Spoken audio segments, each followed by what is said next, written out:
Hello, welcome back to our channel. Today, I'm going to show you how to find deleted transactions in QuickBooks. This is a really handy skill, especially if you're regularly managing finances and need to track changes in your accounts. First, sign into your QuickBooks account. Go to the sign-in page on your browser and select QuickBooks Online. Then enter your username and password and click Continue. This will take you to your dashboard, the main hub where you can access all your financial information. Next, navigate to the Reports tab.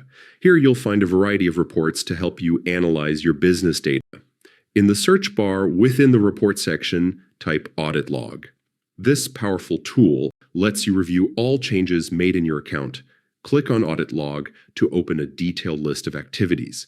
Now look for the Events drop-down menu and filter for deleted/void transactions. This will show you all transactions that have been removed from your records. You can see what was deleted, when it happened, and other important details.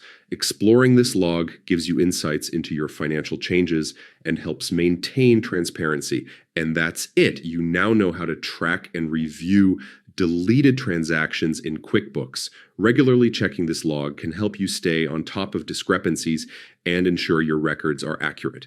Thank you for watching, and don't forget to like, share, and subscribe for more QuickBooks tips and tutorials.